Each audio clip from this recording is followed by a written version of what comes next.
Bueno, vamos a comenzar el seminario. Eh, Muchísimas gracias, en primer lugar, profesor Manuel Carrasco, por haber aceptado esta convocatoria para que esté usted en nuestro tercer seminario que organiza el programa de segunda especialidad y el grupo de investigación de Derecho Administrativo. Nos sentimos muy honrados que usted esté compartiendo esta mañana con nosotros. El profesor Izquierdo es catedrático de Derecho Administrativo de la Universidad de Córdoba, ha sido decano de la Facultad de Derecho.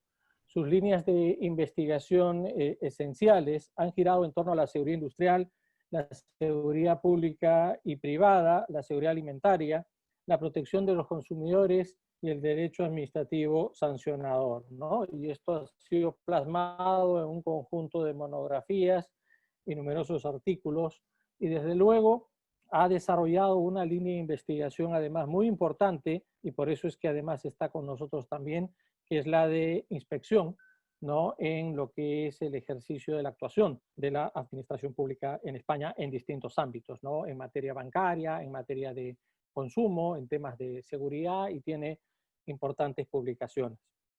Sin dudar a equivocarme, probablemente estamos frente a uno de los expertos y más reconocidos estudiosos del tema de inspección en nuestra lengua. Y en el caso de nuestro sistema jurídico, el profesor Izquierdo no es simplemente un invitado, es prácticamente de casa. El año pasado, a propósito del Congreso Internacional por los 100 años de nuestra Facultad de Derecho, el profesor Izquierdo presentó un extraordinario trabajo que lo tienen ustedes publicado, ¿no es cierto?, en el libro que a propósito del centenario se publicó, y en donde identificamos un enjundioso trabajo que es sobre fiscalización, supervisión e inspección administrativa, una aproximación conceptual crítica y caracteres generales en el derecho peruano. El profesor Izquierdo es un conocedor de nuestro derecho administrativo y de todo aquello que se ha escrito en materia de fiscalización.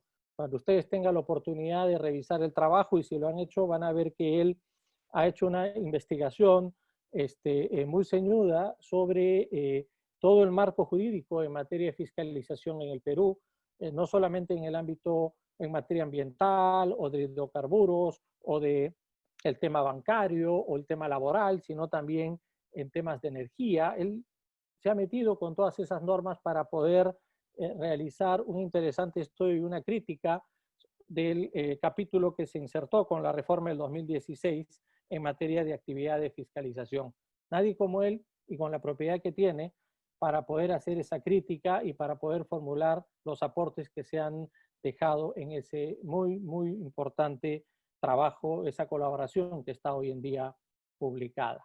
Por eso es que el profesor Izquierdo esté ahora con nosotros hablando de la actividad de fiscalización en este contexto del COVID-19, ¿no?, es para nosotros importante porque conoce nuestro sistema de normas administrativas, conoce nuestras normas en materia de actividad de fiscalización, y lógicamente estoy seguro que en esta intervención él va a poder compartir con nosotros cuáles son sus alcances, cuál es la visión comparada de lo que está sucediendo en España en estos tiempos y lo que él ha podido observar, y que también será materia de comentario por los profesores intervinientes en el seminario en torno a el tema de la actividad de fiscalización. Nuevamente quisiera decirle que nos sentimos muy honrados de que esté con nosotros, ¿no? Ya es prácticamente el cuarto año que está en nuestro programa de segunda especialidad. Nuestra colaboración tiene más años, ¿no? Y nos sentimos muy a gusto por eso. Por eso es que quisiera darle la bienvenida, el agradecimiento y, por supuesto, en este momento darle el uso de la palabra para que haga su disertación. Muchas gracias, profesor Izquierdo. Muchas gracias. Se me oye, ¿no? Todo se oye bien. En primer lugar, como es normal, agradecer al profesor Cegarra, a todos los compañeros del área de Derecho Administrativo de la Pontificia Universidad Católica del Perú, el invitarme y el poder estar aquí esta tarde según mi horario, mañana según su horario, debatiendo un poco de la fiscalización en los tiempos del COVID. Según me ha indicado el profesor Cegarra, aproximadamente durante unos 30 minutos, 25-30 minutos, yo les pondré cómo se ha desarrollado la fiscalización en España en el ámbito de, en este periodo de tiempo afectado por la pandemia. Y a partir de ese momento, pues abriremos un debate para comparar con las circunstancias y el derecho peruano y ver qué ha pasado en Perú, si la evolución ha sido similar o si hay divergencia en cuanto al tratamiento. Si me van a permitir, voy a compartir una pequeña presentación PowerPoint que me sirva de, que me va a ir sirviendo de guión, ¿no? Bien, yo tratando de adaptarme a este título de fiscalización administrativa en tiempos del COVID-19, voy a responder a tres preguntas. ¿Cómo se ha realizado la fiscalización, digamos, habitual, la que realizaba la administración habitualmente en su actividad? Segundo, ¿cómo se ha llevado a cabo una fiscalización de los concretos deberes impuestos para la lucha contra la propagación del COVID? Y en tercer lugar, ¿cómo se está llevando ahora mismo ya, digamos, en tiempo real en España, la fiscalización de lo que aquí se ha denominado la desescalada, o sea, esa evolución ya de pasar de un confinamiento domiciliario a poco que se vayan iniciando todas las actividades? Por tanto, esas serán los tres frentes que analizaré. La fiscalización habitual que realizaba la Administración, cómo se ha fiscalizado el confinamiento, la lucha frontal contra el COVID y cómo se está fiscalizando ahora lo que es la desescalada, la vuelta a la normalidad, ¿no? Bueno, pues vamos a responder a la primera pregunta. ¿Qué ha pasado con la fiscalización administrativa habitual, con la que habitualmente realizaban las administraciones públicas? Bueno, el punto de partida es que cuando se declara en España el estado de alarma, muchas actividades privadas se les obliga a cerrar. Se obligan a cerrar gimnasios, se obliga a cerrar establecimientos comerciales, se obligan a cerrar museos, salas de juego. Por tanto, si todo eso está cerrado, evidentemente hay toda una actividad de fiscalización administrativa que pierde su objeto. Evidentemente, si están cerrados los establecimientos comerciales, la mayoría de los establecimientos comerciales, salvo los de alimentación, pues no tiene sentido la fiscalización en materia de comercio, porque no hay nada que fiscalizar, porque no hay comercios abiertos. Si están cerradas las salas de juego, pues no tiene sentido la fiscalización en materia de juego, porque no hay salas de juego que fiscalizar. El segundo dato que tiene que tenerse en cuenta es que solo ciertos centros públicos, ciertas actividades públicas de las administraciones públicas se cierran forzosamente desde el principio. Fundamentalmente los educativos. Son solamente universidades, colegios, son prácticamente los únicos centros públicos que se cierran desde el principio de la declaración del estado de alarma. Pero todo el resto de actividad administrativa, las oficinas administrativas, en teoría, seguían, podían estar abiertas. Lo que pasa es que, aunque se permitía que estuvieran abiertas, se empezó a apostar, había una apuesta decidida por el teletrabajo. Entonces, no es que estuviera prohibido ir a los establecimientos, a las oficinas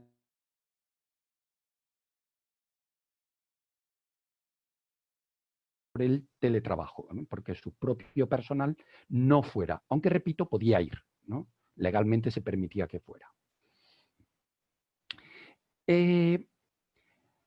Hay un momento que en España dura 15 días solamente, que ya pasó, que aquí es lo que he denominado la fase crítica, en la que no se permite que los empleados, ya no se va a permitir que los empleados públicos tampoco acudan a sus oficinas, salvo aquellos vinculados a servicios públicos que se consideren esenciales. ¿Vale? Entonces, cada administración tenía que determinar qué servicios públicos de los que ella prestaba eran servicios esenciales, y entonces solo esos funcionarios, solo esos empleados públicos podían acudir ya a las administraciones, a las oficinas públicas a trabajar. Los demás podían seguir teletrabajando. Bien, cuando cada administración empieza a determinar cuáles son esos servicios públicos que se consideran esenciales, buena parte de las actividades de fiscalización se consideran esenciales. Aquellas que ocupan una posición clave en el papel, en el funcionamiento de la administración. Pues, por ejemplo, todo lo relativo a fiscalización en materia de salud pública, en lo relativo a materia de seguridad alimentaria, en lo relativo a materias de seguridad laboral, en lo relativo a medio ambiente. Todos esos funcionarios, empleados públicos vinculados con esas actividades de fiscalización, se consideran servicios esenciales, con lo cual se van a seguir desarrollando con cierta normalidad.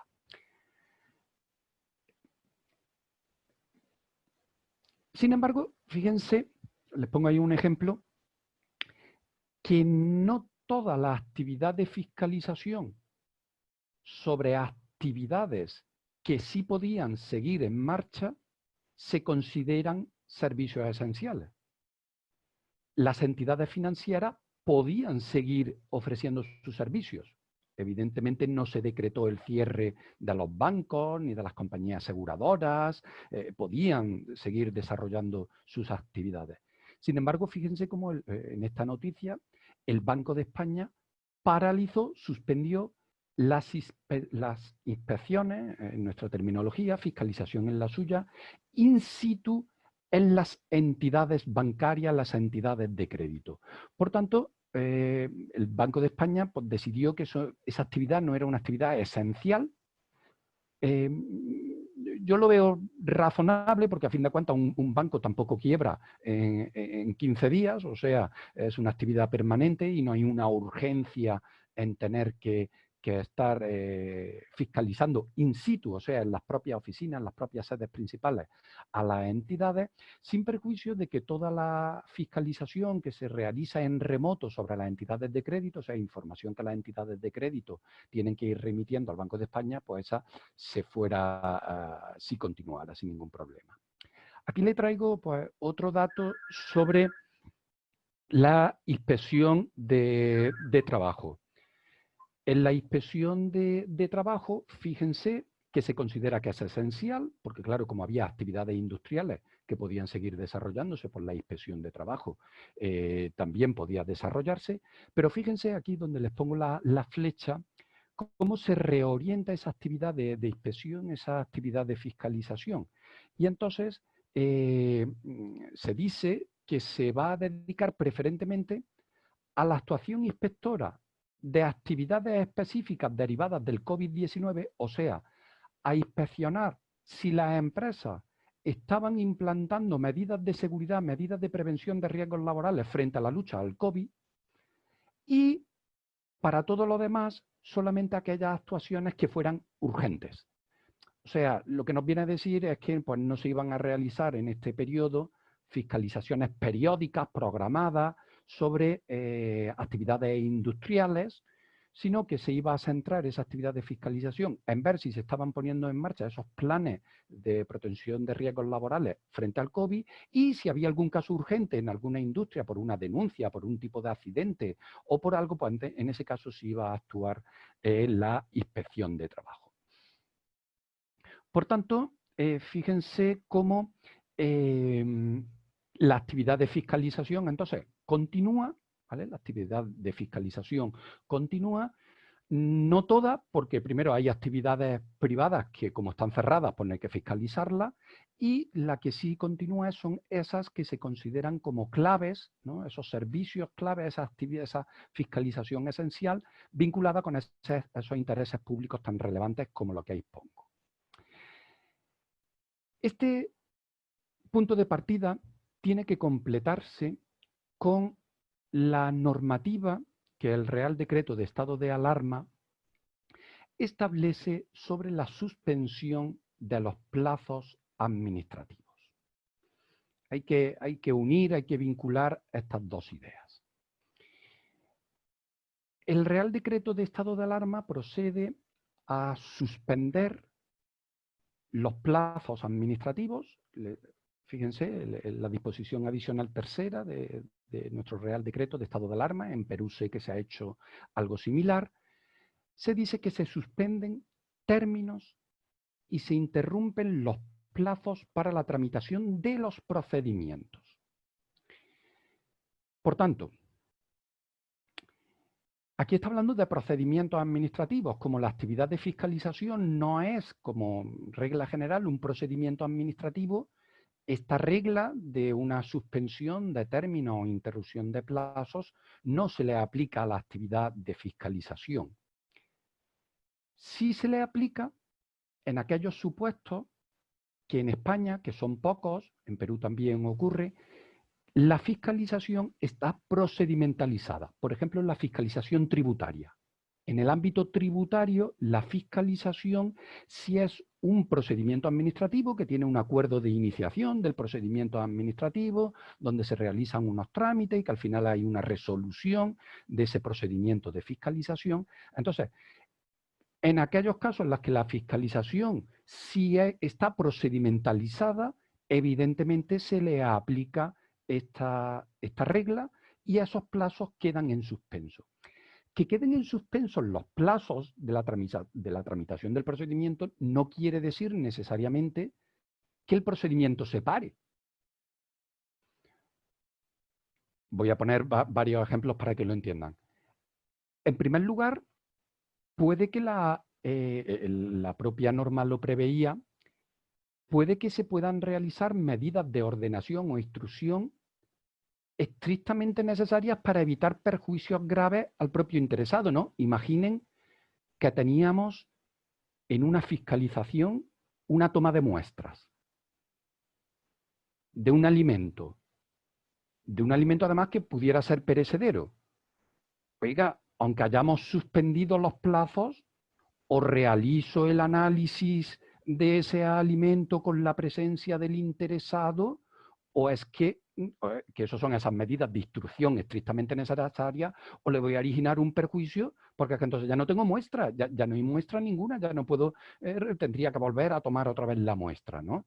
Entonces, se permiten ciertas actuaciones de ordenación o de instrucción, ¿no?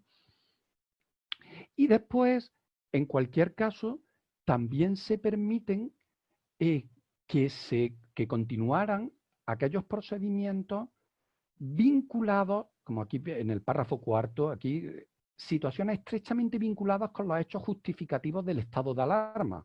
O sea, si, saltándome ahora mismo la fiscalización, si estamos ante un procedimiento sancionador porque una empresa no está cumpliendo las normativas sanitarias dictadas en materia en el estado de alarma, eso sí se puede tramitar, porque es un procedimiento directamente vinculado con el propio estado de alarma.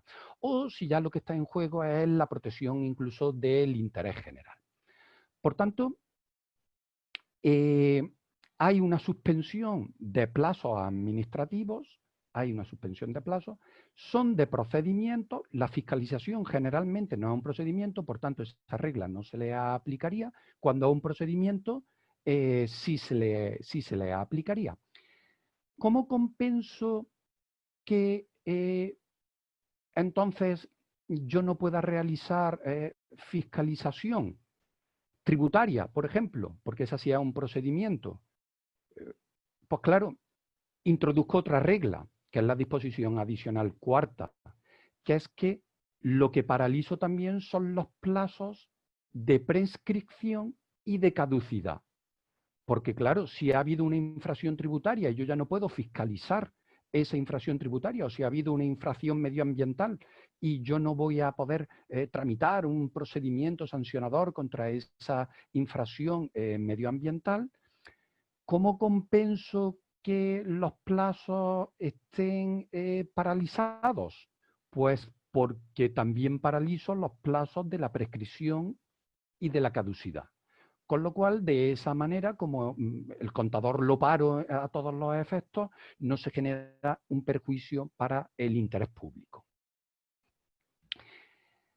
¿Qué otro elemento hay que tener en cuenta para ver cuál es la situación de esa fiscalización habitual? Pues que también se han dictado normas en las que se ha ampliado la validez de documentos cuya renovación requeriría cierta actividad de inspección. Les pongo un ejemplo para que lo entiendan. Por ejemplo, que sé que también existe en Perú, la inspección técnica de los vehículos. Los vehículos están sometidos a unas inspecciones técnicas periódicas, según la antigüedad del vehículo, pues pueden ser cada año, cada 2 años, o incluso cada 6 meses. Entonces, claro, en el periodo del estado de alarma había vehículos que había que inspeccionar porque le tocaba ya esa inspección. ¿Qué ha hecho el gobierno español? Pues lo que ha hecho es aprobar normas en las que muchos de este tipo de documentos, ¿no?, de inspecciones técnicas de vehículos, inspecciones de gas, ¿no?, de instalaciones de gas o de ascensores o instalaciones eléctricas que tienen que renovarse también unas inspecciones periódicas, ¿no? Pues ampliar los plazos que tenían esos vehículos, de tal manera que si, por ejemplo, un vehículo durante el estado de alarma tocaba ya renovar su inspección, se prorrogó la validez del documento que tenía de inspección técnica durante el tiempo que durara el estado de alarma. Eso se ha hecho, como les repito, se ha hecho en embarcaciones marítimas, se ha hecho en aviones, se ha hecho en coches, se ha hecho en instalaciones eléctricas, en instalaciones de gas, se ha hecho en muchísimos supuestos donde estaban sometidos a una renovación, a unas revisiones periódicas, y entonces lo que se han hecho es ampliar los plazos de validez de la última revisión que tenías. Con lo cual lo que se conseguía era que no era necesaria realizar una inspección, con lo cual pues tenías al personal que tenía que realizar esa inspección, lo podías tener en la casa, ¿no?, en su domicilio, cumpliendo el confinamiento sin necesidad de salir por ese motivo. Vale. Esa es la situación de la fiscalización que hemos llamado habitual. ¿Qué pasa con la fiscalización del confinamiento? El Real Decreto que declara el estado de alarma establece el deber de que todos los españoles, salvo unas excepciones expresamente previstas, permanezcan confinados en sus domicilios. ¿Vale? ¿Quién va a fiscalizar que ese deber de permanecer confinado en el domicilio se cumple? Bueno, pues eso se va a atribuir fundamentalmente a las fuerzas y cuerpos de seguridad, a las fuerzas policiales, a la policía. En el artículo 5 del Real Decreto de Estado de Alarma, en este párrafo segundo, fíjense cómo pone: los agentes de la autoridad podrán practicar las comprobaciones, las personas, bienes, vehículos, locales y establecimientos que sean necesarias para comprobar y, en su caso, impedir que se lleven a cabo los servicios y actividades suspendidas en este Real Decreto. Por tanto, ¿quién va a vigilar que los comercios van a estar cerrados, que las salas de juego van a estar cerradas, que quien está en la calle es por motivo justificado y que todo el mundo está en su domicilio adecuadamente confinado? Los agentes de la autoridad, las fuerzas y cuerpos de seguridad. Va a atribuirse a las fuerzas y cuerpos de seguridad. Esto, lamentablemente, ha originado ciertos abusos por parte de las autoridades gubernativas, del gobierno, y de las propias autoridades policiales. Esos abusos derivan, primero, de la poca calidad de las normas que se han ido aprobando para luchar contra el COVID-19. Yo ya no sé, pueden llevar 2000 páginas de normas ya aprobadas contra el COVID-19, es una locura. Y claro, el problema que tiene que hacer normas tan aceleradamente es que no se analizan con detenimiento, no se estudian, entonces son normas de una pésima calidad generalmente. Y además, que conculcan también a veces los principios de congruencia. O sea, imagínense, les pongo un ejemplo para que lo vean. Yo tenía orden de confinamiento en mi domicilio. Yo, por tanto, estoy aquí en mi domicilio, con mi familia, con mi mujer, duermo con mi mujer, pero la norma dice que si yo salgo en un coche y cojo un vehículo, solamente puedo ir solo. O sea, no puedo ir con mi mujer. O sea, puedo dormir con mi mujer y, sin embargo, si salgo en un coche, no puedo, en el coche no podíamos ir los dos juntos.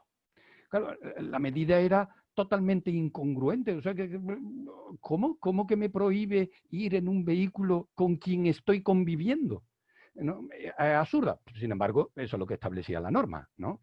Y después, como les digo, pues hay abusos policiales, ¿no? La norma, pues, por ejemplo, ponía, se permite salir a la calle para pasear a las mascotas. Bueno, ya está, no decía nada más. En esto, que empiezan en algunos sitios, le traigo aquí algún ejemplo, pues empieza ahora ya un ayuntamiento a decir que se limita la salida con perros a 200 metros del domicilio, cuando la norma no decía nada de 200 metros ni nada, simplemente decía que se podía sacar a las mascotas a pasear. Y entonces empiezan agentes policiales a poner multas, bueno, a poner denuncias por pasear al perro lejos del domicilio. Oiga, pero ¿dónde en la norma establecía que tengo yo que pasear a mi perro a 100 metros, a 200, a 50 o a 75? Entonces, claro, esto ha facilitado arbitrariedades, muchísimas arbitrariedades por parte de los agentes policiales. La norma permitía salir a comprar al supermercado.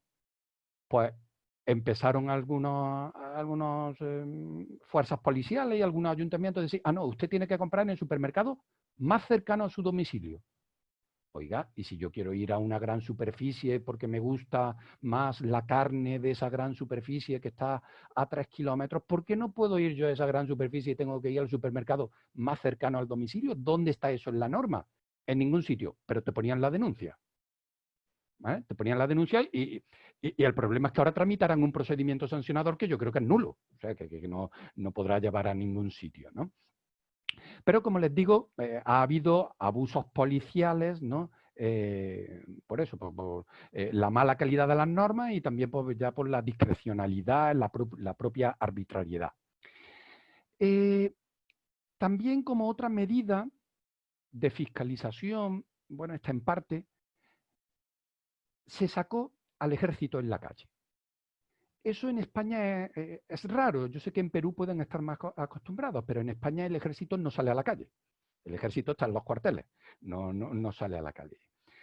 Entonces, salió el ejército a la calle, en teoría, en funciones también de vigilancia para ver que se respetaba las medidas de confinamiento. Pero claro, esto fue un fracaso, porque las funciones de seguridad ciudadana en España, quien las tiene es las fuerzas y cuerpos de seguridad, no las tiene el ejército.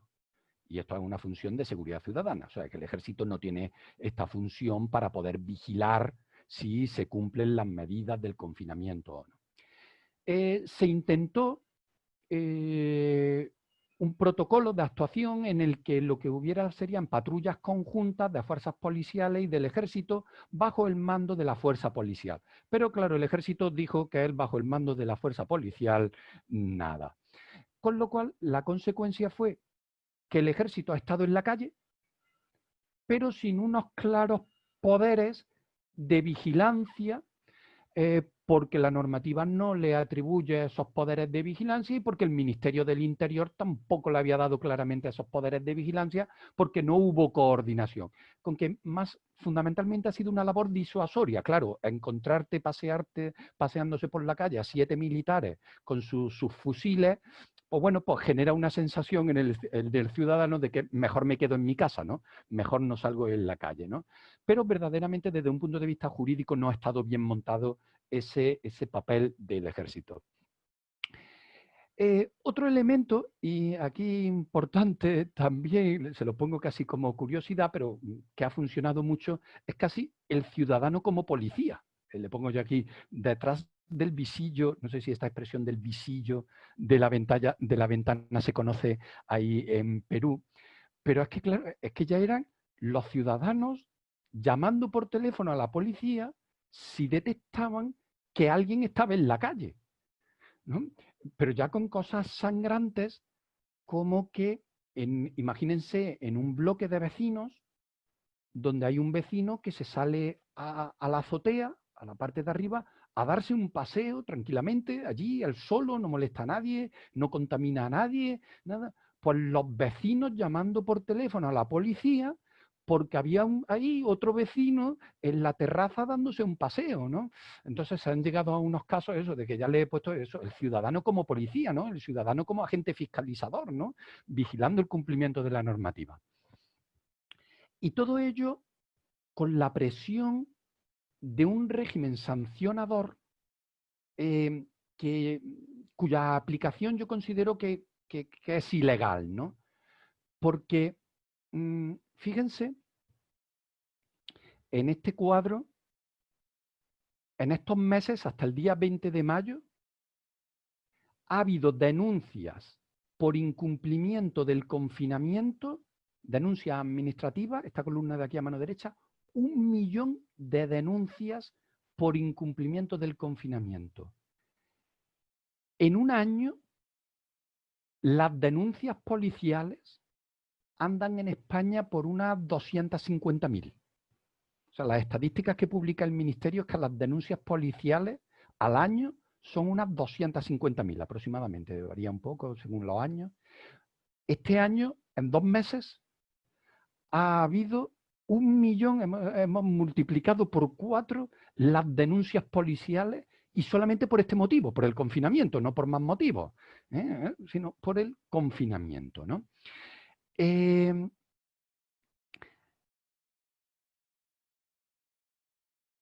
régimen sancionador se le va a querer aplicar? Hombre, uno diría, ¿por qué se me confina?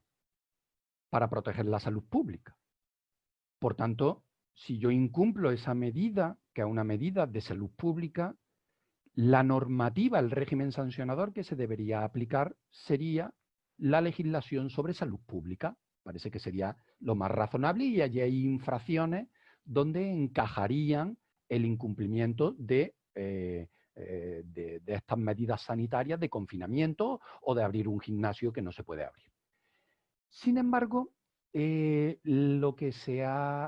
por el camino que se ha optado es por aplicar mayoritariamente un artículo, una infracción de la Ley Orgánica de Seguridad Ciudadana.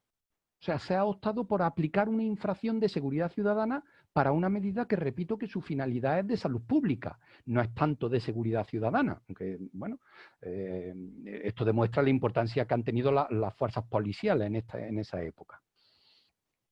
¿Qué medida? ¿Qué infracción? Pues la infracción de desobediencia. Se ha considerado que quien ha incumplido la prohibición de salir a la calle, lo que está haciendo es desobedeciendo a la autoridad o a sus agentes. Eso es absurdo, porque por esa regla de 3, cualquier incumplimiento de una norma se podría sancionar por desobediencia. La infracción de desobediencia, el propio Ministerio así lo tiene dicho en una interpretación suya de hace unos años, no es el incumplimiento de cualquier prescripción normativa, sino el incumplimiento de una orden individual que se le da al ciudadano por parte bien de una autoridad o de un agente de la autoridad, pero implica una concreción, no es el mero incumplimiento de la norma. Y aquí se va a sancionar o se pretende sancionar por desobediencia el mero incumplimiento de la norma. Bueno, esto en cuanto a la fiscalización del confinamiento. Fiscalización de la desescalada. ¿Cómo se está fiscalizando ya esta fase en la que poco a poco las actividades económicas pueden abrir otra vez y en la que los ciudadanos pueden salir a la calle? Pues ha habido, claro, forzosamente ha habido un cambio de planteamiento. De una intervención de seguridad ciudadana, policial, a una intervención sectorial.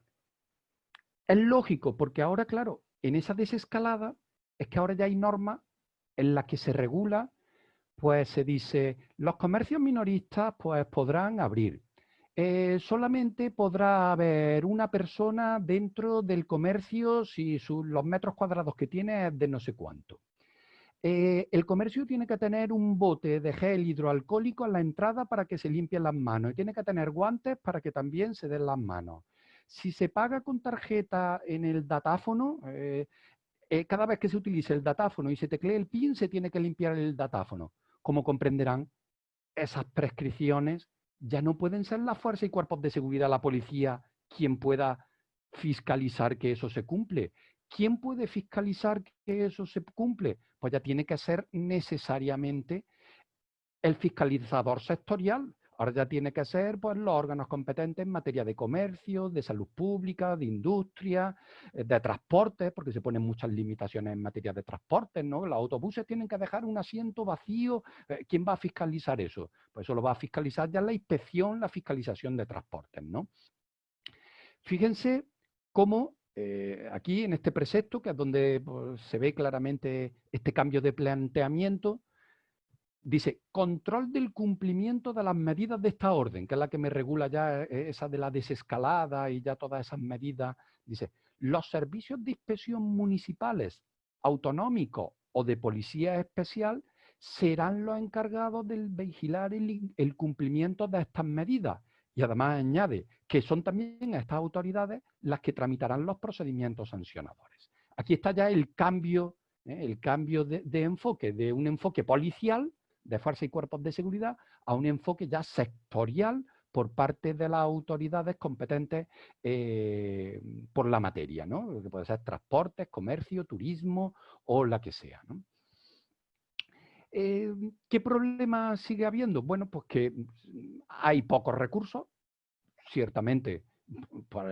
La fiscalización en materia de transportes, por lo que son los agentes fiscalizadores, son muy poquitos, con lo cual todavía hay un apoyo en los propios cuerpos policiales, que claro, tienen una operativa, son mucho más en número. Tanto es así que todavía en un avión de Iberia hace algunas semanas entró la Guardia Civil para tomar nota si Iberia estaba respetando la distancia en la separación de los asientos y si verdaderamente iban muchas personas o pocas personas dentro de ese avión de Iberia. Y fue la Guardia Civil la que entró. No han sido las autoridades competentes en materia de seguridad y navegación aérea, porque esos son muy pocos, ¿no? Entonces, todavía se sigue utilizando esa mayor capacidad operativa de los cuerpos policiales. Y con esto, pues, he terminado esa exposición, me he ajustado al tiempo de esas 3 fiscalizaciones: la fiscalización habitual, la fiscalización del confinamiento y la fiscalización de la desescalada. Y ahora ya pues quedo abierto a preguntas, a debate y seguro que será muy enriquecedor comparar la situación en España con la situación en Perú y cómo se han implementado estas medidas en Perú. Muchísimas gracias, profesor Izquierdo. Indudablemente hay muchas cuestiones que quisiéramos intercambiar con usted. Antes de darle la palabra a alguno de los profesores que están asistiendo al seminario, colegas de nuestra área, yo quisiera formular algunas apreciaciones y también probablemente realizar algunas preguntas, ¿no? Nosotros indudablemente no estamos en una misma etapa que ustedes, todavía no hemos comenzado lo que podríamos llamar una desescalada. Yo creo que estamos nosotros 3 o 4 semanas por detrás vuestro, ¿no? A la fecha fijada para el fin de la cuarentena es a 30 este mes. Sin embargo, se habían establecido administrativamente, como también ha pasado en España, la suspensión de plazos en procedimientos administrativos, ¿no?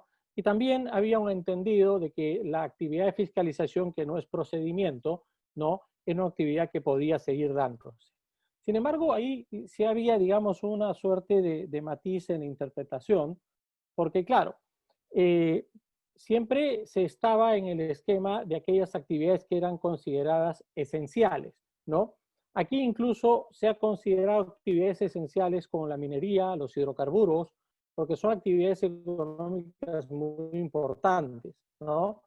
Pero también había otra cuestión, que es ya la de la autoridad, y es que en qué casos se podían hacer fiscalizaciones, ¿no? En casos fundamentalmente de emergencias ambientales, en casos en los cuales no las situaciones de riesgo lo ameritaran, pero no, por ejemplo, aquel tipo de fiscalizaciones que están dentro de una planificación, no procedimentalizada, sino que están dentro de una planificación, en donde en la medida que no era necesario, no, y no podía haber trabajo en campo, se suspendió. Pero está, insisto, en consideración de actividades esenciales. Se incluyen económicas que en España no, como actividades esenciales. Pero sí se siguió más o menos el mismo esquema de intervenir fundamentalmente en aquellos casos en los cuales las situaciones de emergencia lo ameritaran, ¿no?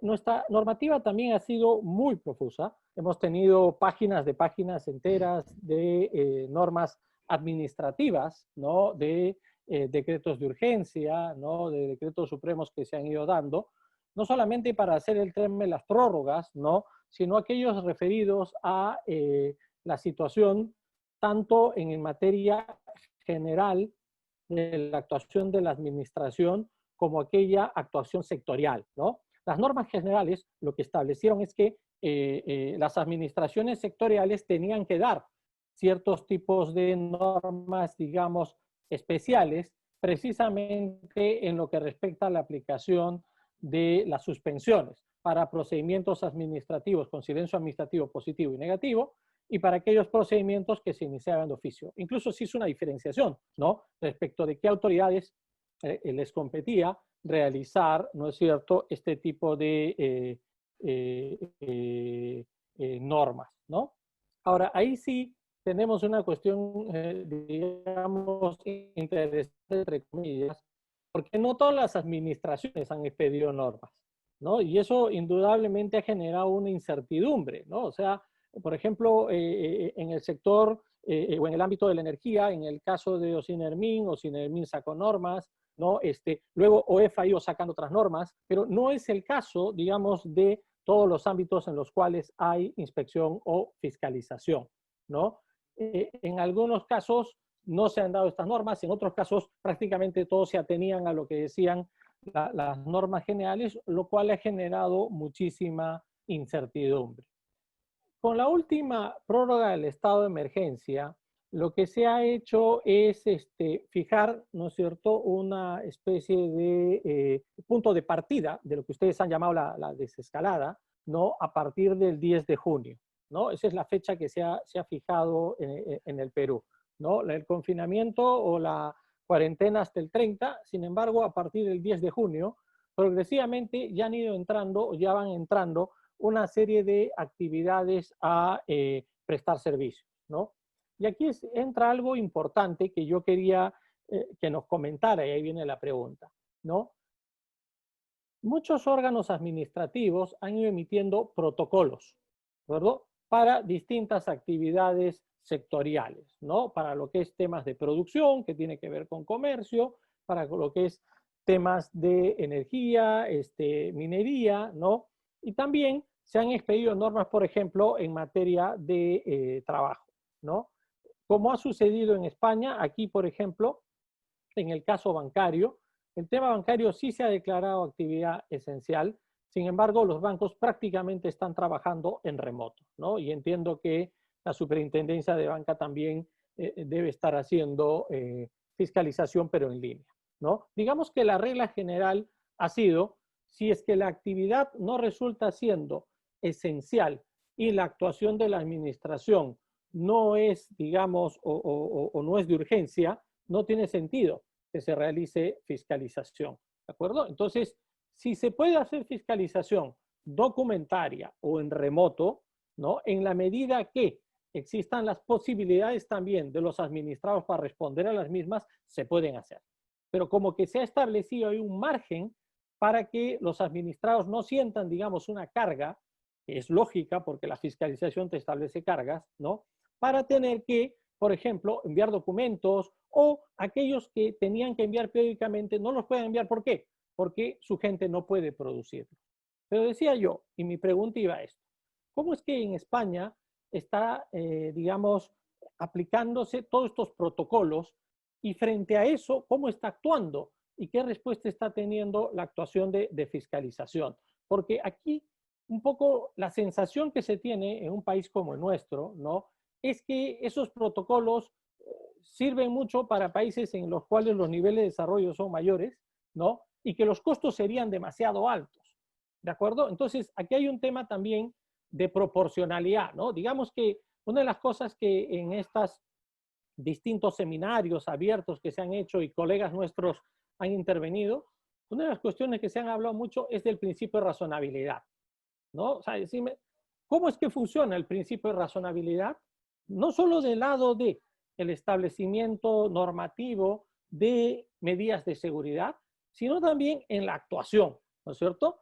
Indudablemente, aquí exceptúo y dejo un poco el tema de actuación de cuerpos y autoridades de fuerzas policiales, porque ahí sí hemos tenido, como ha sucedido en España, ciertos excesos, pero también hemos tenido excesos por parte de la población que, digamos, sobre pretexto de no mantener un determinado o sobre pretexto de sus derechos fundamentales, ¿no? Han visto que muchas veces la acción policial se vea mediatizada, ¿no? O sea, en concreto, a inicios de la cuarentena, un policía respondió, un capitán respondió con bastante energía y firmeza con un transeúnte que estaba fuera de hora, ¿no? Y claro, el tipo terminó en la calle, ¿no? Y claro, muchos dicen, ¿no? Que si esto no hubiera pasado, es decir, no hubieran echado al policía, probablemente la gente hubiera reaccionado distinto para que sepa que esto se tiene que tratar con energía, ¿no? Indudablemente respetando los derechos de las personas. Pero mi pregunta va un poco eso. ¿Cómo es que está esto del tema de la razonabilidad? Ese es un tema, creo, claro. Gracias, profesor. Bien, las dos cuestiones, la primera, en cuanto a la fiscalización, comparto plenamente lo que has comentado. La norma no impedía realizar fiscalizaciones que no fueran urgentes. La norma no lo ha impedido. En España no se ha aprobado ninguna norma que haya impedido eso. Ahora, bien es cierto, es que la realidad es que en la práctica las únicas fiscalizaciones que se han realizado han sido aquellas que o bien eran urgentes, ¿vale? Aquellas que eran urgentes o aquellas más directamente conectadas con los intereses públicos de la propia lucha contra el COVID. Por tanto, esas fiscalizaciones que comentaba de simplemente que estuviera programada, porque estaba programada, pues esas no se han hecho. Generalmente esas fiscalizaciones en las que no era simplemente una fiscalización programada en tal industria, pues esa se ha pospuesto esa fiscalización. Pero la norma no impedía que se pudieran haber realizado, o sea, nada impide que se hubiera realizado. Lo que ocurre es que ha primado la protección de la salud pública, el intentar evitar que las personas estuvieran en la calle y con ello la propagación del coronavirus, ¿no? Tanto de los propios empleados públicos que realizan la actividad de fiscalización como los propios trabajadores que tienen que atender a esa actividad de fiscalización. Por tanto, ahí, aunque no se hayan prohibido, no es que se haya prohibido las fiscalizaciones que no fueran urgentes, la verdad es que la mayoría de las fiscalizaciones mediante normas internas que han aprobado los propios órganos competentes, se han centrado en aquello que era esencial, urgente y no en lo meramente programado. Eso explica que, estando los bancos, la actividad bancaria funcionando, el Banco de España haya dicho que no se iban a realizar fiscalizaciones in situ. Por eso, porque, bueno, no pasa nada retrasar una fiscalización en un banco 2 meses, ¿no? El banco no va a caer en 2 meses, ¿no? Entonces, eso compartimos. En cuanto a la proporcionalidad de la actuación, ¿no? Ahí yo distinguiría dos. La proporcionalidad en la norma y la proporcionalidad en la ejecución de la norma. El control en la proporcionalidad de la norma es muy complejo, sobre todo porque, por ejemplo, el Real Decreto que declara el estado de alarma en España tiene rango de ley, por tanto solamente puede controlarlo el Tribunal Constitucional. Entonces es muy difícil que el Tribunal Constitucional entrara a controlar que el Real Decreto del estado de alarma en algunas de las medidas que estableció fue desproporcional por ese motivo. Después ya las normas que se han aprobado en desarrollo de ese Real Decreto, un montón de órdenes ministeriales, eso sí sería ya controlable judicialmente y se podría ver si esas normas son proporcionadas o no. Yo creo que ha habido, en eso que estoy hablando de la proporcionalidad en las normas, ha habido supuestos en que las medidas han sido incongruentes, claramente incongruentes, donde se ha primado sobre todo el efecto disuasorio, ¿no? Se ha primado el efecto disuasorio de la medida sin tener en cuenta ni la congruencia de esa medida con el interés público que se pretendía perseguir, ni el coste económico de implantar esa medida, ¿no? Entonces, ha primado muchas veces, son medidas, digamos, medidas de titular de periódico. Se prohíbe tal cosa. Y uno dice, pero verdaderamente, por ejemplo, una orden ministerial que afecta en el ámbito universitario dice que cuando un libro se devuelva a la biblioteca, el libro que se devuelva, que un usuario devuelva a la biblioteca, tiene que estar 15 días en un sitio separado sin que nadie más lo pueda coger. 15 días, el libro allí castigado. Esa medida es verdaderamente congruente. Si todavía tiene dudas la Organización Mundial de la Salud si el virus se puede transmitir a través del contacto con los materiales. En cualquier caso, dice que si fuera en papel, la vida del virus en el papel o en el cartón se cifra en 4 días. Y de repente la orden ministerial dice que el libro que se devuelva a una biblioteca tiene que estar 15 días en un sitio allí, aparte en la biblioteca. La medida es congruente. Otra, ahora ya en España es obligatorio el uso de la mascarilla casi siempre. O sea, cuando la propagación del virus, que sí que había contagios, no era obligatorio el uso de la mascarilla y además las recomendaciones eran que no se usara. Y ahora, a los 2 meses, cuando los contagios en toda España diarios pueden ser a lo mejor creo que la última semana, en toda la semana han sido 130 contagios, o sea que eso puede ser por cada día 20 contagios en toda España, que estamos hablando de 46 millones de habitantes. Y ahora de repente ya todos tenemos que utilizar mascarilla. Bueno, la medida podía haber sido congruente hace 7 semanas, 8 semanas. A estas alturas parece que la medida no es quizás muy congruente. Claro, el problema, que es muy interesante de análisis de riesgos, es que el problema es que antes no había mascarilla. ¿Qué gobierno decreta el uso obligatorio de la mascarilla hace 5 semanas, cuando en España hace 6 o 7 semanas ni el personal sanitario tenía las mascarillas que tenía que tener? Entonces, digamos que la medida congruente no se adoptó por cuestiones operativas económicas, incluso de orden público, porque se podía haber montado un verdadero problema de seguridad ciudadana y de insubordinación, obligar a tener unas mascarillas que no existían en el mercado. Es que era imposible. Yo he estado durante un mes entero intentando comprar mascarillas y no he podido. No había mascarillas. Entonces, claro, eso en cuanto a la norma, ¿no? Entonces, yo creo que ha habido normas que evidentemente no han cumplido el principio de razonabilidad. Muchas de ellas, aquellas, sobre todo, bueno, muchas de ellas, el Real Decreto de Estado de Alarma, como tiene rango de ley, es muy complicado controlar la proporcionalidad de las normas con rango de ley. Y las que sí han sido órdenes ministeriales, esas sí se podría controlar con mayor facilidad su proporcionalidad, y entonces han primado criterios no tanto de análisis de riesgo y de congruencia, como más bien criterios políticos, de titular de prensa, de efecto disuasorio, de querer vender la medida, más que eso otro. En cuanto a la ejecución de esas medidas, el problema es que muchas de esas medidas utilizaban conceptos jurídicos indeterminados muy amplios, daban un amplio margen de apreciación por parte de las autoridades que tenían que aplicarlas. Y eso ha originado pues a aplicaciones, desde mi punto de vista, arbitrarias, llegado a un caso, por parte de las autoridades que tenían que aplicarlas. Claro, si la norma utiliza conceptos jurídicos indeterminados, pues eso permite que un agente de la policía o lo que sea pueda imponerme una exigencia que no está directamente en la norma, pero que él interpreta que se deriva del concepto jurídico indeterminado que utiliza la norma. Entonces, ahí sí que se han planteado problemas, ¿no?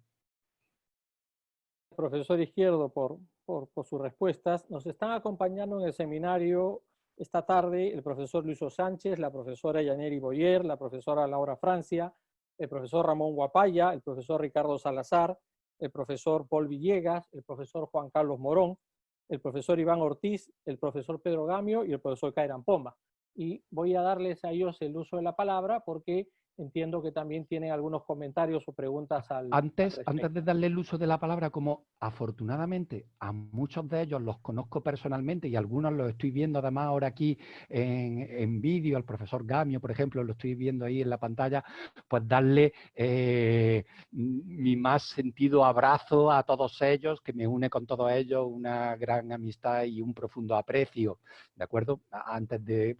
Porque no sé si podré hacerlo individualmente con cada uno de ellos, pero lo hago pues colectivamente con todos ellos. Muy bien. El profesor Villegas tenía una pregunta. Le voy a dar el uso de la palabra. Profesor Villegas, adelante.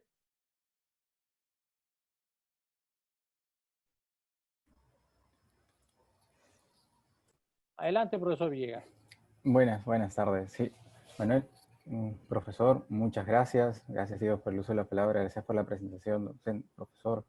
Bueno, mi consulta era algo muy puntual. Hemos hablado, sí, sobre distintos temas de fiscalización y en mi caso lo digo porque ya con coordinaciones con algunas administraciones públicas y sabiendo las necesidades que estamos teniendo al día de hoy, ya se está pensando a futuro. ¿Y a qué me refiero? Se está pensando en que tenemos que volver a desarrollar actividades y un poco por los ejemplos que nos ha mencionado.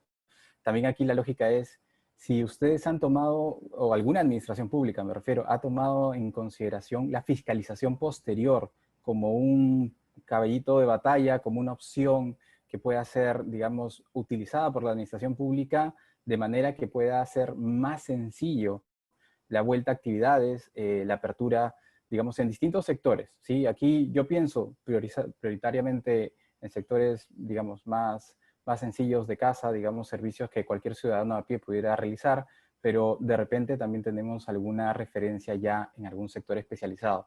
Si están tomando en cuenta la fiscalización posterior como una manera de acelerar la vuelta a las actividades. Gracias. En principio no, porque la actividad ya estaba permitida o porque la idea de la fiscalización posterior ya está en nuestro propio ordenamiento. La mayoría de las actividades económicas que no plantean grandes potenciales perjuicios a intereses públicos en España se abren con una mera comunicación previa o declaración responsable. O sea, para abrir un comercio basta con presentar el interesado una declaración responsable en la que le dice a la administración, administración, yo voy a abrir una zapatería, mi zapatería cumple la normativa y yo responsablemente digo que cumple la normativa. Y ese señor puede abrir la zapatería. Por tanto, digamos que eso ya está incorporado al propio ordenamiento. Y a lo que voy, de todas maneras tampoco sería necesario porque la habilitación ya la tenía, lo único que ha estado cerrado durante 2 meses y ahora tiene que volver a abrir, ¿no? Pero no necesita una nueva autorización ni una nueva declaración responsable, ni tiene que comunicarlo tampoco nuevamente a la administración, porque la actividad ya estaba, ya tenía título jurídico para poder ejercerse. Entonces, desde ese punto de vista, no. Ahora, avanzando un poco más en el objetivo de su pregunta, esto va a poder llevar a que a lo mejor más actividades económicas que en España estaban sometidas a una autorización administrativa, por tanto a un control previo, pasen a estar sometidas a una comunicación y fiscalización posterior. Yo creo que no. Creo que no, porque ya es que hay muchas, o sea, es que en España ya se han reducido mucho las actividades que están sometidas a una fiscalización previa. Ya verdaderamente son aquellas con unos intereses públicos muy relevantes, con unos riesgos muy relevantes. Entonces yo creo, sinceramente creo que no se va a avanzar más en ese camino. ¿Vale? Muchas gracias, Muchas profesor gracias. Izquierdo. Voy a darle la palabra y perdone que lo había omitido al momento de señalar la relación de profesores. Le doy la palabra ahora al profesor Alejandro Moscol. Muchas gracias, Diego. Profesor, Encantado. profesor Izquierdo, ¿qué tal? Qué gusto Encantado verlo. igualmente, igualmente. Qué gusto, sí. Sí, muchas gracias por participar en los seminarios. Yo tengo una pregunta y la pregunta está en un contexto bastante complejo que está pasando el país y en particular en todo el mundo. La pregunta está referida a la fiscalización respecto de productos o bienes esenciales. Por ejemplo, abastecimiento de medicamentos, abastecimiento digamos, de mascarillas, balones de oxígeno. Lo que pasa es que, claro, en el caso peruano, la discusión se ha concentrado, por un lado, en un tema bastante controversial que va por el tema de la regulación de precios, ¿cierto? Porque los precios y por lo tanto deberían fijarse precios en el mercado y numerosas iniciativas desde el Ejecutivo, desde el Legislativo, para ver cómo solucionar un problema. Pero ahí estamos ante un aspecto de mercado regulatorio. Pero el otro lado está en cómo se fiscaliza que no se den prácticas, ¿cierto? De, por ejemplo, información, ¿cierto? Que se esté reportando o dando información de determinados precios y se aplican otros precios, el abastecimiento de los productos, es decir, lograr que estos productos lleguen a los mercados para que en efecto no se dé una situación de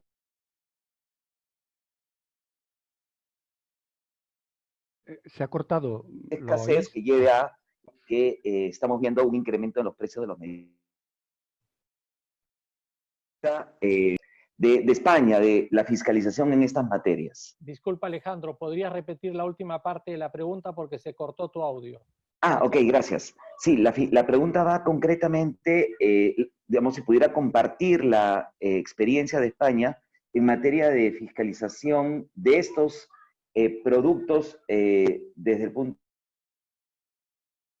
de abastecimiento, precios, reportes de información a las autoridades. Vale, perfecto, sí. Gracias. Comento 3 cosas que creo que son, y además que las 3 han sido muy bien enfocadas. Y, en primer lugar, en España ha ocurrido algo curioso, algo que explicamos los administrativistas cuando damos clases. Después pues, es difícil ver casos prácticos, pero hay uno que es lo que llamamos las excepciones reglamentarias, ¿no? Que es que, por ejemplo, como no había mascarillas suficientes que cumplieran la normativa, pues se ha dicho, pues bien, voy a permitir también la comercialización de mascarillas que no cumplen la normativa. Pero claro, lo importante era por lo menos tener algunas mascarillas, pero se ha aprobado mediante un acto administrativo, se ha excepcionado la aplicación de una norma. Se ha dicho, se permite la comercialización de mascarillas que incumplen un Real Decreto que hay en España, que es el que me regula las mascarillas que se utilizan como equipo de protección individual. Entonces, es un caso bonito de excepción reglamentaria, o sea, que un propio acto administrativo excepcionándome una norma reglamentaria, diciendo que mire, que la norma, por el estado de necesidad, pues no se va a aplicar y vamos a permitir que haya mascarillas en el mercado que no cumplen el reglamento sobre mascarillas. Aunque añadía, pero tendrán que garantizar unas condiciones mínimas de higiene y no sé qué. O sea, claro, algo tendrían que, lo que nos vamos a permitir en mascarillas que me intoxiquen, ¿no? Deberíamos, alguna exigencia mínima tenían que cumplir. Segunda cosa, precios, control de precios. Lo mismo ha pasado en España. Evidentemente, no había mascarillas. Por ejemplo, lo mismo, abro un pequeño paréntesis, lo mismo ha pasado con los medicamentos. Se ha permitido comercializar ciertos medicamentos por encima de su fecha de caducidad. Había necesidad de medicamentos y el gobierno ha dicho, pues, son solamente ciertos medicamentos de uso en hospitales, cierto tipo, pues se permite que estos medicamentos se usen en hospitales a pesar de que su fecha de caducidad, o sea, hubiera pasado su fecha de caducidad. Bueno, pues ha permitido. Eso en cuanto a la normativa y los actos administrativos que me excepcionan la normativa. En cuanto a precios, pues efectivamente en España ha pasado lo mismo. No había mascarillas, ha sido uno de los bienes, ni guantes tampoco, entonces no había mascarilla y los precios de las mascarillas han sido abusivos. Entonces el gobierno durante mucho tiempo, digamos, ha amenazado con fijar precios. Yo creo que lo ha hecho a propósito porque, claro, yo no puedo fijar un precio si, digamos, no controlo ese mercado, porque es que entonces es un precio ficticio. Yo puedo decir que no se venden mascarillas por más de €1, pero si no hay mascarilla en España, es que es absurdo fijar un precio. De tal manera que en España se han fijado precios de mascarilla, pero se han fijado precios de mascarilla cuando ya había mascarilla. Ha habido quizá una semana en la que, aunque se hayan fijado precios, ha habido, yo creo que lo hicieron como con una semana de desconexión. Durante mucho tiempo han estado amenazando, que vamos a fijar precios, pero cuando ya se han fijado los precios, quizás en los primeros días no, ¿vale? En los primeros días no, pero a la semana es que ya había mascarillas. Entonces, en España se han fijado precios de las mascarillas higiénicas y de los geles hidroalcohólicos, ¿vale? Esos precios se han fijado por litro de gel hidroalcohólico y las mascarillas por tipo de mascarilla quirúrgica, higiénica, y se ha fijado el precio. Ahora mismo el mercado ya sí hay mascarillas para todo el que quiera, hay mascarillas de sobra. Pero lo que no tiene sentido, bueno, es como por Venezuela, ¿no? Quizás. Pues fije usted el precio que quiera de cambio de dólar con su moneda local, que si usted fija un precio ficticio, lo único que va a conseguir es un mercado negro, porque es que ese precio no es real. Entonces, el gobierno, cuando verdaderamente era necesario fijar precios de mascarilla, no lo ha hecho, pero yo creo que no lo ha hecho con sentido común, porque ¿qué precio vas a...? O sea, es que sería como tomarnos el pelo, ¿no? Es decir, el precio de la mascarilla, €1, y no hay mascarilla en el mercado. Ah, entonces, ¿para qué quiero saber yo que la mascarilla, su precio es €1, ¿no? Es como de broma, ¿no? Y tercer elemento de la tercera pregunta, ¿quién controla eso? Bueno, en teoría eso lo deberían controlar las autoridades sanitarias, en las que deberían controlar ese abastecimiento, tanto así que se han dictado órdenes ministeriales en las que cualquiera que tuviera mascarilla, cualquier operador económico que tuviera mascarilla, tenía que comunicar al ministerio cuántas unidades de mascarillas tenía y dónde las tenía. Con las mascarillas y con multitud de medicamentos y con agujas y con guantes y con gasas. O sea, con todo un listado de productos había que comunicar cualquier operador económico que los tuviera, tenía que comunicar cuántas tenía y dónde las tenía.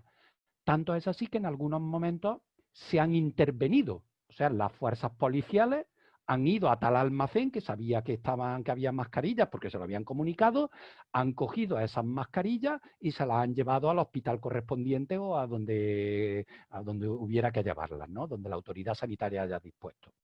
Por tanto, quien fiscalizaba eso, evidentemente, en principio eran las autoridades sanitarias, pero nuevamente vuelvo a conectar con lo que he dicho antes.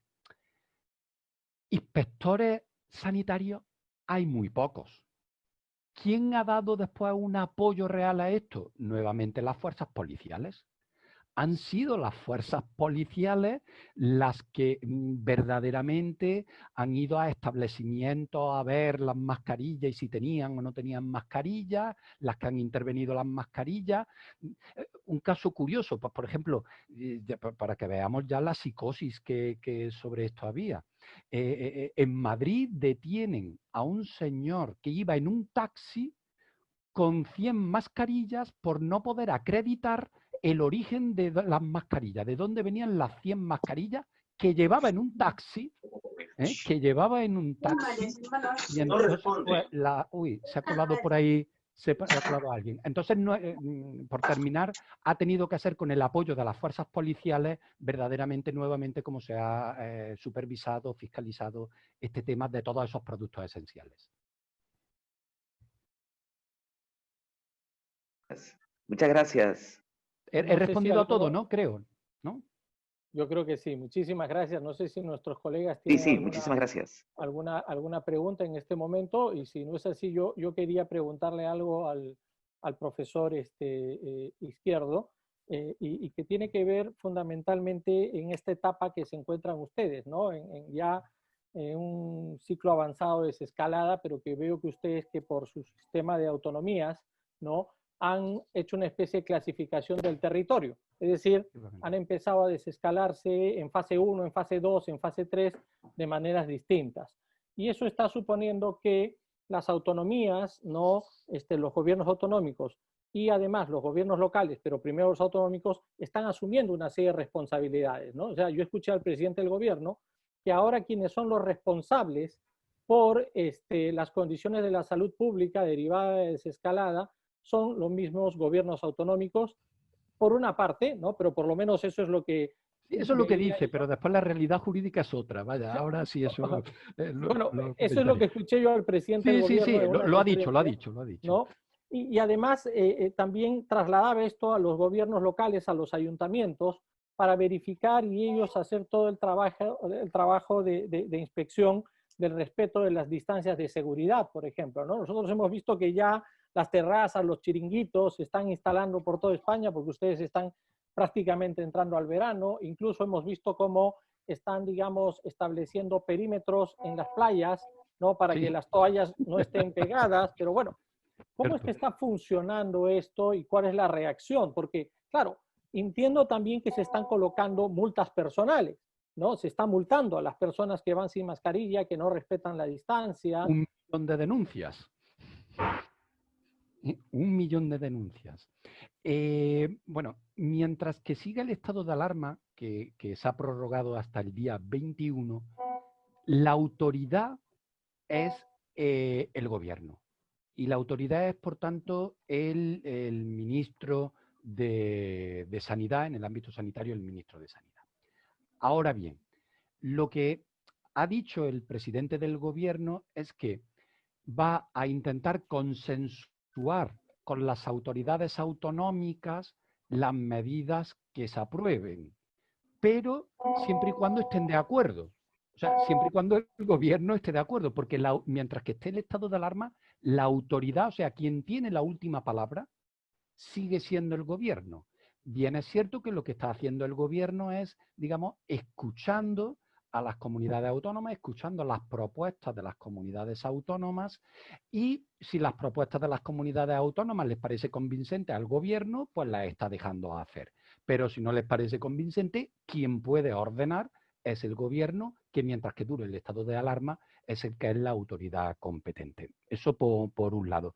Y evidentemente conectando con lo último que decía en mi intervención, claro, el propio gobierno ya es consciente de que ni las fuerzas policiales pueden ser ya competentes para ver que en los comercios minoristas estamos limpiando los datáfonos, ¿no?, de las tarjetas de crédito, y que por tanto ya las competencias en materia de fiscalización van a tener que recaer otra vez mayoritariamente sobre quién es la administración pública en España que tiene esas competencias, que son las comunidades autónomas y los municipios.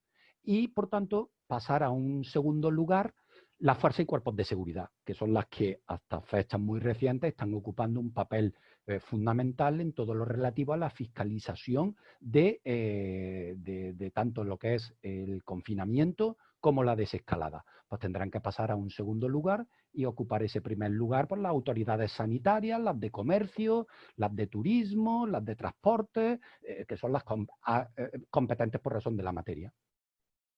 Muy bien, muchísimas gracias. Voy a darle la palabra ahora a la profesora Verónica Rojas, que ella ha estado trabajando muy activamente en los temas de gobierno, y estoy seguro que tiene muchas cuestiones interesantes que comentar. Bueno, buenas tardes, Verónica. Adelante, por favor. Buenas tardes con todos y todas. Hola, Manuel. Muy buenas. Gracias. Me perdí la charla por otro Zoom de trabajo, pero estoy aquí. Mira, las personas que en el Perú han estado a cargo de las compras de mascarillas, muestras u otros implementos médicos necesarios que han comprado, exceptuándose de las especificaciones técnicas legales, están desfilando por la fiscalía. O sea, van a terminar presas. Entonces, quisiera yo preguntarte en España si esta exoneración de las especificaciones técnicas legales por acto administrativo tenía como respaldo alguna norma que habilitara a los operadores jurídicos a hacer eso. Sí. Un segundo que voy a intentar, a ver si consigo quitar, es que esto es el sol que está dando aquí detrás en mi... Ahora, ¿no? Ahí, y enciendo la luz. Ahí mejor, ¿no? Es que si no se veía ahí una luz. Mucho mejor. Efectivamente, el Real Decreto de Estado de Alarma, que tiene rango de ley, ¿vale?, habilitaba al ministro a adoptar todas las órdenes que fueran necesarias para luchar contra la pandemia. Uh-huh. Entonces, la habilitación me viene de una norma con rango de ley, que es el Real Decreto de Estado de Alarma. El ministro lo que ha hecho es aprobar una orden ministerial, un acto administrativo, una resolución ministerial, en la que dice que se permite la comercialización de mascarillas que no cumplan el Real Decreto de mascarillas, y sí que es verdad que dice que tienen que cumplir unos requisitos mínimos de higiene y lo establece, ¿no? Tiene que cumplir la norma UNE, igual que la norma ISO, ¿no? Pues tiene que cumplir la norma ISO no sé cuánto, ¿no? O sea, que la mascarilla no sea tampoco una tomadura de pelo, ¿no? Pero esa es la base legal. Tengo un Real Decreto de Estado de Alarma que tiene rango de ley que habilita al ministro a adoptar las medidas que sean necesarias, y entre esas medidas pues cabe evidentemente la de excepcionar una norma de rango reglamentario, ¿no?, para un caso, para un supuesto concreto. Muchas gracias por la pregunta y Gracias. por la respuesta, profesor. Voy a darle la palabra al profesor Juan Carlos Morón. Adelante, Juan Carlos. Gracias, Diego. Buenos días. Saludos, Manuel. ¿Cómo estás? Profesor Juan Carlos Morón, encantado de saludarle. Encantado de haberte escuchado. Espérese un momento, Está aquí a mi lado, ¿eh? Ah, qué bueno. Gracias. Está aquí a mi lado directamente, ¿eh? Gracias. Fíjese Gracias que por lo tengo, fíjese que por lo la tengo propaganda cerca, ¿eh? también. Gracias. Y a mí muchas gracias también por compartir tus conocimientos y actualizarnos en este tema tan interesante de la fiscalización. Yo quería plantear una pregunta bastante corta, pero creo que de repente la respuesta va a ser un poco más larga. Es ¿cómo está funcionando la administración electrónica en el tema de fiscalización? Digamos, aquí por las entidades reguladoras, sobre todo, con el nuevo enfoque de distancia social y la cuarentena y el poco personal, lo que están planteando es realizar más fiscalización electrónica. Vamos, ¿hay alguna experiencia? ¿Cómo va funcionando eso ahí en España? Tratando de evitar pues, el contagio personal, ¿no? Que es lo que normalmente es el día a día de la fiscalización. ¿Nos puedes comentar alguna experiencia sobre eso, más allá de la regulación? Vale.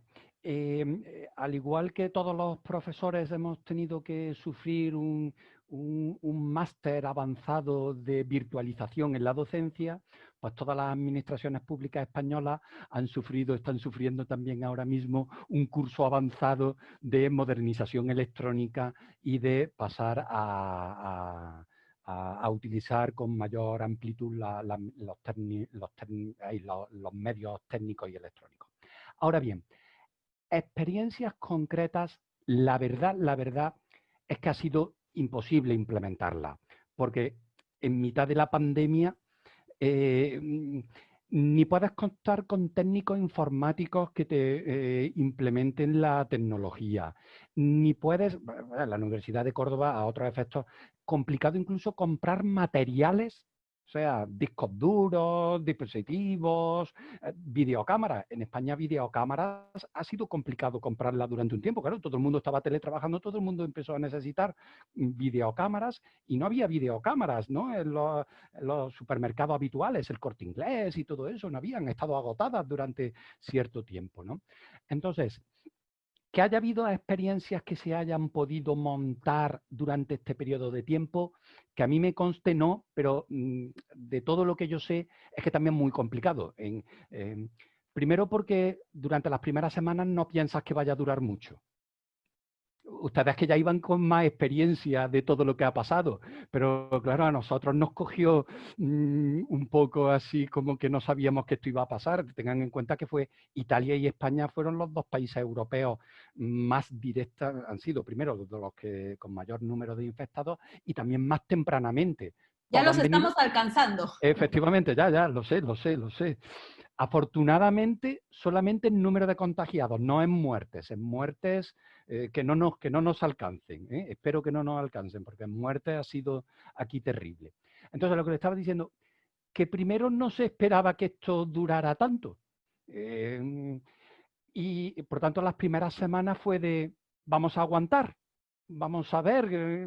Por tanto, la administración no se tomó en serio el implementar medidas para que esto fuera más estable. Y cuando ya hemos sido conscientes de que esto ha sido más estable, no ha dado tiempo, ¿no? Que han podido ser 3 o 4 semanas, ¿no?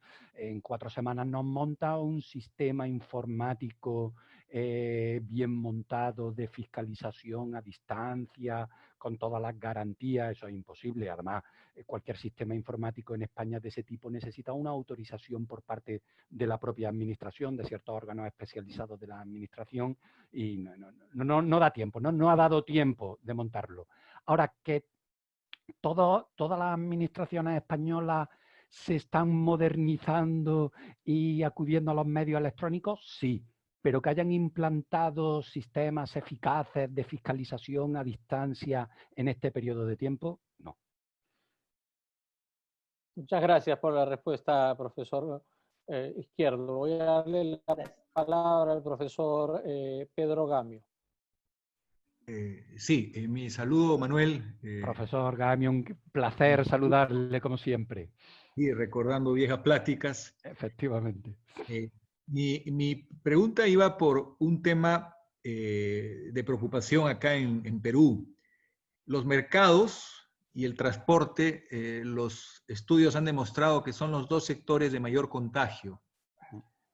Y paradójicamente se ha liberalizado el transporte público y hay un esfuerzo bastante, digamos, intenso, pero limitado, porque el transporte es muy grande y yo recuerdo la época de la violencia terrorista donde había un soldado en cada unidad de transporte, incluso cuando hubo riesgo de que lo mataran y se llegó a poner a 2 personas armadas. En el caso del transporte es imposible un control eficaz, pero por otro lado se prohíbe de manera absoluta, salvo licencias especiales, el uso de vehículos particulares. Entonces, si uno pregunta a un equipo de médicos y le dicen qué es lo razonable, qué es lo conveniente, y dónde está la proporcionalidad, uno se da cuenta que la norma está provocando que el contagio se haga mayor, en lugar de ayudar a resolver el problema o a prevenir la medida de distanciamiento y en fin. Entonces, la pregunta es, en estos casos de emergencia, ¿cuál sería la forma en la que un ciudadano con derechos o ciertas prerrogativas restringidas y una competencia que por una ley se ha liberado de responsabilidad del comportamiento, por ejemplo, de las fuerzas del orden, cosa que es muy controvertido, un tema muy controvertido? ¿Cuál sería la recomendación desde el derecho administrativo para...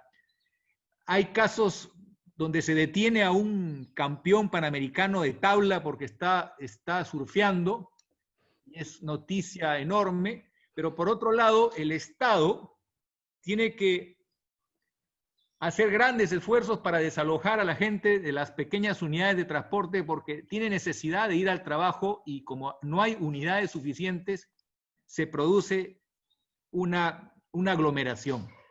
Esa falta de sentido común desde la perspectiva de la doctrina, el derecho administrativo, ¿dónde podemos nosotros asistirnos como ciudadanos para pedirle a la autoridad, oiga, sea más razonable? Casi la respuesta se la ha dado usted mismo y además que ha reflejado con perfección las cosas que están ocurriendo, ¿no? Esos supuestos de incongruencia o desproporcionalidad, ¿no? Si es una norma con rango de ley, controlar la proporcionalidad en España y en Perú de una norma con rango de ley es prácticamente complicadísima. O sea, tendría que ser el Tribunal Constitucional y, por tanto, ver ahí algún tipo de derecho fundamental afectado. O sea, sería complicadísimo acudir si se trata de una norma con rango de ley. En España, que alguna vez el Tribunal Constitucional se haya pronunciado sobre la proporcionalidad de una norma con rango de ley, creo que una vez habló un poquito y dijo que era posible, pero nunca ha llegado aquello a aplicarlo. Por tanto, lo único, si no es en una norma con rango de ley, sí que cabría un recurso judicial. Lo que pasa es que en España los recursos judiciales han estado también todos paralizados, salvo aquellos que fueran por protección de derechos fundamentales. Con lo cual, nuevamente, había que acudir a la protección de derechos fundamentales. La proporcionalidad es un caballo de batalla en el control de la actividad administrativa y es un elemento esencial y, sin embargo, complicadísimo de controlar. A mí, como administrativista, más allá de esos instrumentos que todos los conocemos, no hay otra forma de controlar la proporcionalidad de la administración. Tiene que ser la vía judicial, pero claro, si quien está adoptando una medida desproporcionada es el propio legislador, me tendré que ir al Tribunal Constitucional y eso va a ser complicadísimo. Y si no, tengo que confiar en los tribunales ordinarios. En España, los tribunales ordinarios sí que controlan y generalmente, bueno, que lo hacen, que lo ejercitan, la proporcionalidad, ¿no? Entonces, declaran que medidas sanitarias en lucha contra ciertas epizootias, ¿no? Enfermedades de los animales y transmisión de enfermedades de los animales, los jueces han declarado esta medida sanitaria era desproporcionada y por tanto es nula. O sea, que lo han ejercido. Pero claro, te tienes que ir a un proceso judicial. Te tienes que ir a un proceso judicial. No hay otro instrumento para controlarlo. Muy bien. Tengo una pregunta del profesor Kairan Poma, quien le manda muchos saludos. En este momento está de canguro, me dijo que por favor lo saludara. Pero me hace una pregunta precisamente vinculada con el tema de la fiscalización remota y en donde me dice qué pasa si a través de fiscalización remota se solicita el Estado que no puede acudir, ¿no? Diego, al centro de trabajo o a las oficinas. Diego, te estoy perdiendo. Ahora, es que ahora dice que tu conexión es lenta. A ver si ahora. A ver. Ahora estamos. Venga, ahora, a ver. ¿Sí? ¿Ahora sí? Sí, ahora sí. Perfecto, muchísimas gracias. No, es una pregunta del profesor Carampoma, que decía que en este marco de fiscalización en remoto que puede estar realizando y vinculado con la pregunta del profesor Morón también, ¿qué pasa si es que se solicita información por vía remota y el administrado no tiene la posibilidad muchas veces de acceder a esta información, ¿no? Y lógicamente aquí hay todo un tema referido a la proporcionalidad. Y pregunta él si esto puede generar un eventual, ante un eventual inicio del sancionador algún tipo de nulidades. Yo creo que no, o sea, en el caso de España y creo que en el de Perú también a día de hoy estaría resuelto por la regulación de la suspensión de los plazos. Porque, claro, como los plazos estaban suspendidos, si en la actividad de fiscalización a mí me estaban diciendo que tenía que remitir cierta información en un plazo de una semana, en principio, ese plazo de una semana no era tal semana, porque estaba suspendido, no podía computar.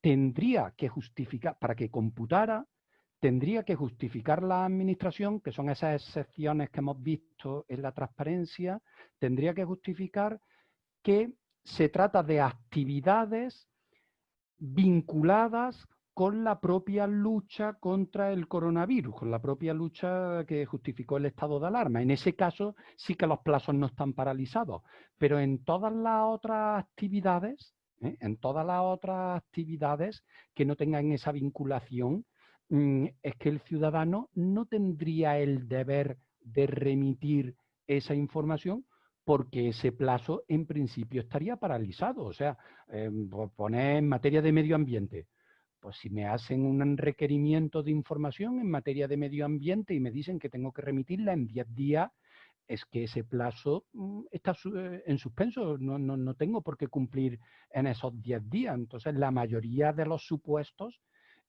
no se plantearía el problema porque la norma ha suspendido esos plazos. Solamente en esos supuestos en los que sí corrieran los plazos por estar en juego eso que ponía el Real Decreto español y que el peruano dice algo similar, por ser de los fines directamente vinculados con la declaración del estado de alarma, en ese caso sí, pero en todos los demás no.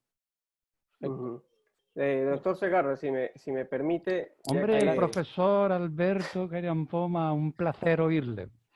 No, por favor, profesor, muchos saludos. No prendo la cámara porque hoy día Julieta cumple 4 años. Se le ve guapísimo en esa foto, se le ve guapísimo en esa foto. Está muy bien. No, en realidad, fíjese, puede contraargumentarse a la respuesta que acaba de dar, que en las normas, al menos en las peruanas, se han suspendido los plazos para los procedimientos.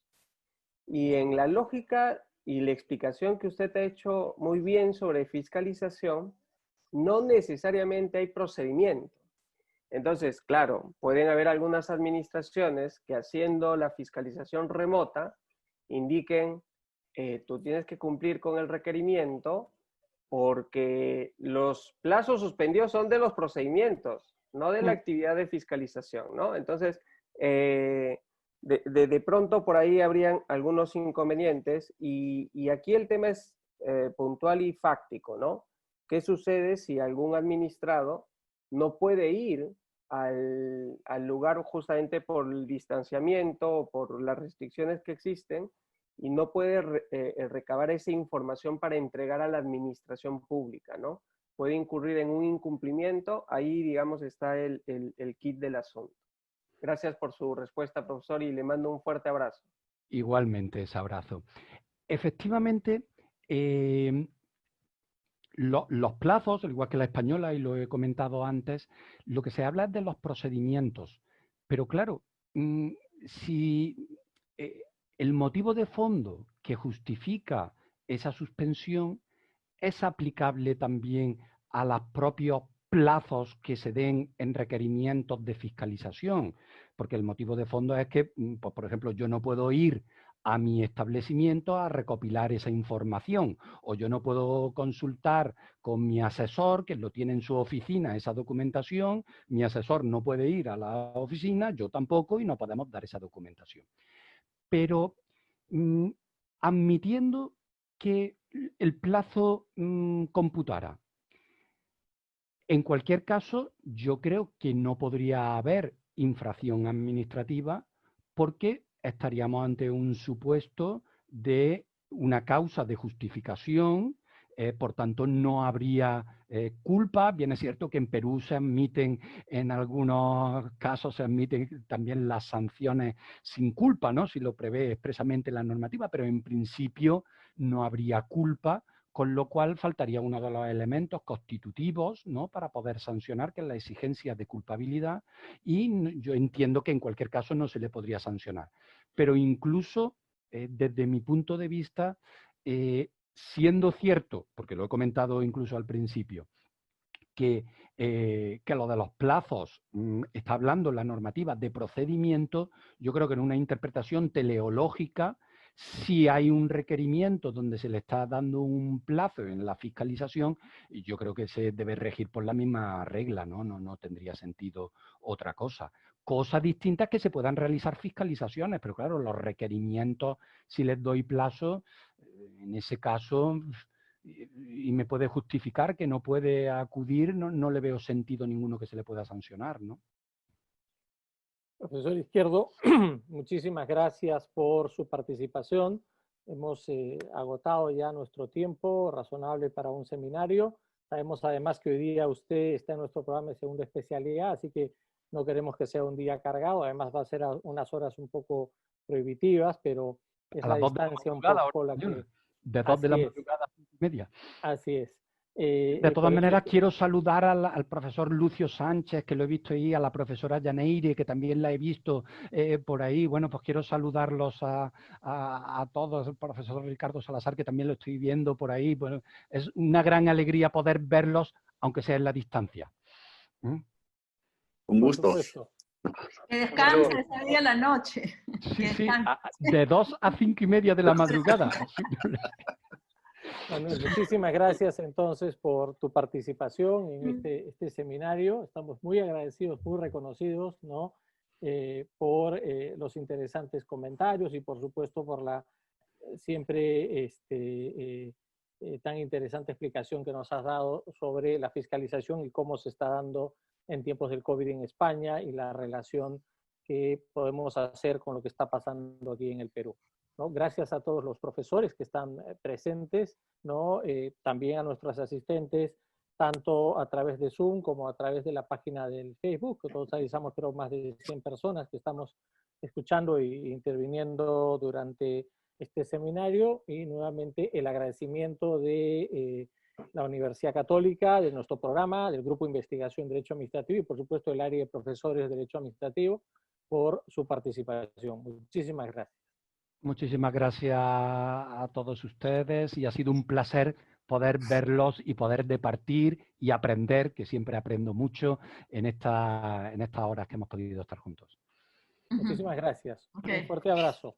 Muchas gracias. Gracias por todo. Otra oportunidad. Adiós. Hasta luego. Gracias a todos. Gracias. Hasta luego, Manuel. Un placer. Gracias. Un fuerte abrazo. Adiós, adiós.